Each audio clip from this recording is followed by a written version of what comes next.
우리 학교에는 오래된 기숙사 건물이 하나 있다. 학생들은 그곳을 구관이라고 부르는데 이곳 주변에는 항상 섬뜩한 소문이 돌곤 한다. 그중 가장 유명한 이야기는 검은 눈의 여인에 관한 것이다. 몇 년 전 우리 학교 한 여학생이 구관에서 실종된 사건이 있었다. 그녀는 마지막으로 구관에서 혼자 공부하겠다고 말한 후 사라졌다. 경찰과 학교 측은 구관을 철저히 수색했지만 그녀의 행방은 여전히 미스터리로 남아있다.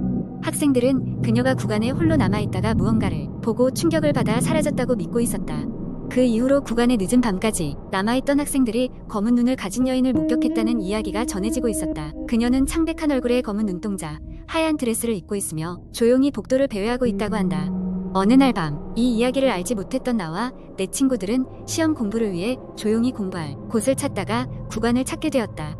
주말이라 그런지 구관은 텅 비어 있었고 우리는 그곳의 빈 강의실을 차지하고 자리를 잡았다. 몇 시간이 지나자 다들 지쳐가고 있었고 나는 잠깐 바람이라도 쐬려고 복도로 나갔다. 조용한 복도를 걷고 있을 때 저 멀리서 구른 듯한 작은 소리가 들려왔다. 고개를 돌려보니 열려있던 어느 강의실 문이 천천히 닫히고 있었다. 문 쪽으로 다가갔지만 아무도 없었다. 별일이 아니겠지 하고 돌아서려는데 등 뒤에서 갑자기 차가운 바람이 불어오며 목덜미에 소름이 돋았다. 그때였다. 복도 끝에서 누군가 나타났다. 하얀 드레스를 입은 여인이었다. 그녀의 얼굴은 어둠 속에 가려져 잘 보이지 않았지만 검은 눈동자만은 또렷하게 보였다. 순간 공포에 질려 몸이 굳었고 그 여인은 천천히 나를 향해 다가오기 시작했다. 발소리조차 들리지 않았다. 가까워질수록 그녀의 얼굴이 선명해졌다. 그녀는 눈물을 흘리고 있었고 그 눈물은 검게 물들어 있었다. 나는 견딜 수 없이 소리쳤고 그 소리와 동시에 여인은 사라져버렸다. 나중에 친구들에게 이 일을 이야기했지만 아무도 나를 믿지 않았다. 그저 공부에 지쳐 헛것을 본 것이라며 웃어넘겼다. 그러나 그날 이후 나는 다시는 구관에 가지 않았다. 그리고 그 여인의 우는 얼굴은 여전히 내 꿈에 나타나 나를 괴롭히고 있다. 나는 종종 생각한다. 그 여인이 무언가를 전하고 싶었던 것인지 아니면 단순히 자신의 고통을 나누고 싶었던 것인지. 하지만 한 가지는 확실하다. 그 여인의 검은 눈동자는 내가 결코 잊을 수 없는 기억으로 남아있다는 것이다. 두 번째 이야기, 오래된 이야기일 수도 있지만 나는 지금도 그날의 기억이 생생하다. 대학생 시절 여름방학을 맞아 친구들과 함께 산 깊숙한 곳에 위치한 작은 마을로 여행을 갔다. 도심과 멀리 떨어져 있어 유명한 관광지는 아니었지만 그만큼 자연과 교감할 수 있는 조용한 곳이었다. 마을에 도착한 우리는 작은 여인숙의 짐을 풀고 지친 몸을 달래기 위해 근처에 위치한 유명한 산으로 등산을 가기로 했다. 산길을 오르며 마주친 주민 할아버지께서는 우리에게 묘한 경고를 남겼다. 해가 지고 나면 널따란 길 말고는 가지 마시게. 이 바위산에는 오래된 전설이 남아있어. 우리가 묵묵히 고개를 끄덕이고 정해진 등산로를 따라 산을 오르던 중 점점 안개가 짙어지고 있었다. 주위의 풍경이 한낮이었음에도 불구하고 흐릿하게 가려졌다. 금세 어둠이 내리기 시작했고 우리는 서둘러 하산하기로 결정했다. 그러던 중 친구 중 한 명이 길을 잘못 든 것 같다며 다른 길로 안내했다. 걱정스러웠지만 바위산의 전설이 떠올라 농담처럼 여겨졌기에 우린 그 길을 따라갔다. 그러나 시간이 지날수록 익숙한 길과 달랐다. 나무들이 점점 빽빽해지면서 기이한 정적이 우리를 감싸기 시작했다. 순간 등 뒤에서 이상한 소리가 들려왔다. 발자국 소리인가 싶어서 뒤돌아봤지만 아무것도 보이지 않았다. 그러나 그 느낌은 사라지지 않았고 우리 중 몇 명은 누군가 우리를 지켜보고 있다고 느꼈다. 우리가 그때서야 길을 잃은 것을 확신하고 다시 돌아가려 했을 때 어딘가에서 흐릿한 여인의 웃음소리가 들렸던 것 같았다. 놀라서 그 소리가 들린 방향을 보니 안개 속에서 긴 머리를 늘어뜨린 여인이 스투드 있었다. 우리는 그 자리에서 얼어붙었다. 그 여인은 말없이 손짓으로 우리에게 다가오라 했다. 하지만 그 눈빛에는 무언가 섬뜩한 것이 있었다. 그 광경에 혼비백산하던 친구 중 한 명이 소리를 지르며 앞장서서 도망치기 시작했다. 그리고 어느 순간 발에 걸려 넘어졌고 주변은 온통 정적이었다. 여인은 어느새 그의 머리카락을 부드럽게 다듬고 있었다. 우린 할 수 없이 그를 두고 달리기 시작했다. 그 순간이 영원처럼 느껴졌고 심장이 미친 듯이 뛰었다. 마침내 얼마나 달렸을지 안개가 걷히며 산 기슭으로 내려왔다. 우리는 지쳐서 숨을 고르며 뒤를 돌아봤지만 아무도 우리를 추격하지 않았다. 여인 속으로 돌아와 그날의 일을 털어놓았다. 주인 할머니는 한숨을 내쉬며 우리를 안심시키려 했지만 얼굴에는 미세한 경계심이 서려 있었다. 이 바위산에는 과거에 억울하게 죽은 여인의 영혼이 떠돈다는 이야기가 있으니 조심해야 했구만. 그 후 날이 밝자마자 우리는 부랴부랴 그곳을 떠났다. 다행히도 사라졌던 친구는 다음 날 아침 발견되었는데 무슨 이유에서인지 그때의 일에 대해 전혀 기억하지 못했다. 그저 꿈을 꾼 것이라며 웃어넘겼지만 우린 여전히 그날의 공포를 가슴속에 간직하고 있다. 그 산은 여전히 우리에게 금기된 장소로 남아있다. 세 번째 이야기. 몇 년 전 나는 서울의 한 중고등학교에서 교사로 일하고 있었다. 근무하는 학교는 꽤 오래되어 학교 곳곳에는 역사가 느껴지는 흔적들이 많았다. 교사들 사이에서는 이 학교에 오래된 귀신 이야기가 떠돌았는데 대부분은 그냥 전설이라고 생각했다. 가을의 어느 날 밤 나는 학교에서 늦게까지 일을 하게 되었다. 학생들이 모두 돌아가고 교무실도 텅 비어 있었지만 나는 하루치 업무를 처리하느라 시간을 잊고 있었다. 밤 10시쯤이 되었을 때 이제 집으로 가야겠다고 생각하고 서둘러 일을 마무리했다.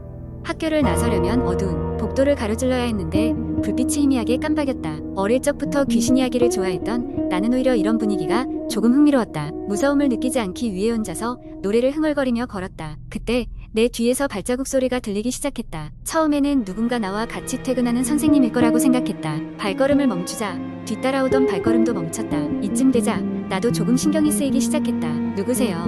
나는 뒤를 돌아보며 큰 소리로 물었다. 하지만 뒤에는 아무도 없었다. 그 순간 복도의 반대편 학교의 가장 먼 끝에서 은은한 빛이 새어나오는 것을 보았다. 그곳은 옛날 학교의 오래된 수업 자료를 보관하는 창고였다. 호기심이 동한 나는 그 빛의 정체를 확인하기 위해 걸음을 옮겼다. 창고 문은 살짝 열려 있었고 그 틈으로 한 줄기 빛이 흘러나오고 있었다. 나는 조심스레 문을 밀어 열었다. 안에는 낡은 책상과 옛날 시험지들이 잔뜩 쌓여 있었고 그 가운데엔 옛날 교복을 입은 소녀가 앉아 있었다.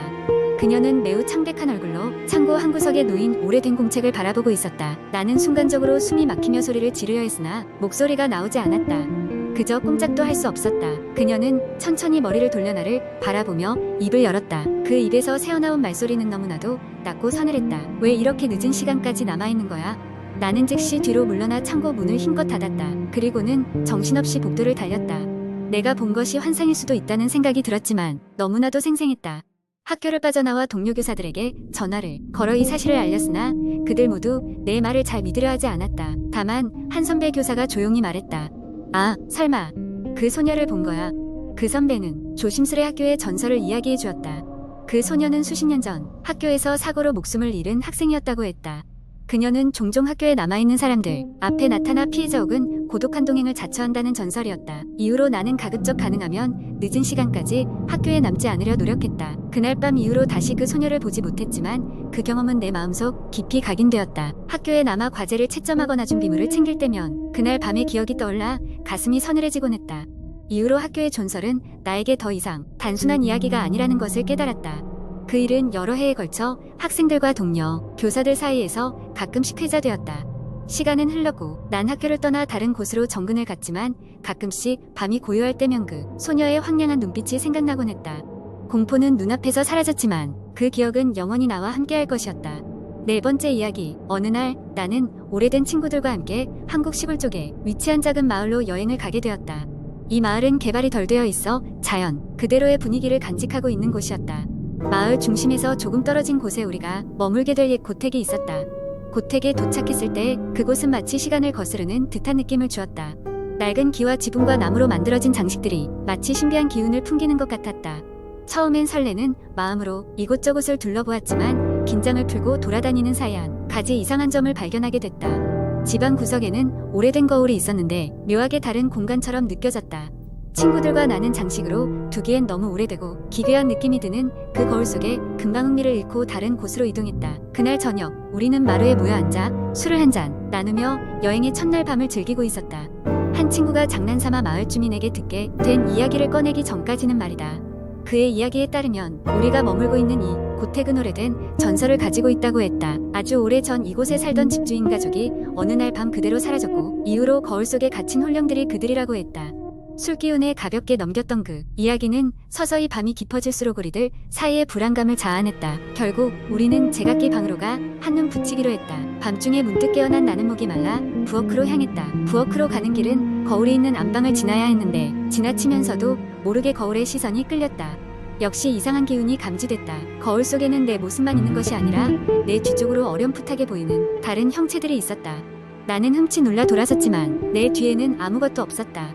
도저히 참을 수 없었다. 다시 돌아보면 무서운 상황이 벌어질 것 같아 서둘러 부엌으로 걸음을 옮겼다. 물을 한 모금 마시고 나서야 겨우 마음이 진정되었다. 그러나 되돌아오는 길 역시 거울 옆을 지나칠 수밖에 없었다. 그 앞에서 잠시 멈춰서서 할 수 없이 다시 한번 속을 들여다봤다. 이번에는 분명히 거울 속 내 뒤편에 흐릿한 얼굴들이 있었다. 눈과 코, 입이 희미하게 드러났고 그들은 무언가를 간절히 말하려는 듯 입을 벌리고 있었다.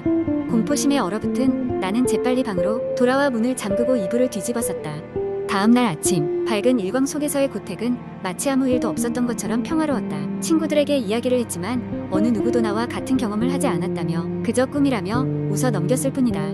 나 역시 혼자만의 착각이라고 생각하며 하루를 보냈다. 그러나 그날 밤 또다시 이상한 일이 벌어졌다. 이번엔 자고 있던 다른 친구가 새벽 중에 비명을 지르며 우리를 놀래켰다. 그도 똑같이 거울에서 정체 모를 사람들의 얼굴을 보고 겁에 질려 있었던 것이다. 우리는 두려움에 휩싸여 이곳에서 하루라도 빨리 나가야 한다고 결심했다.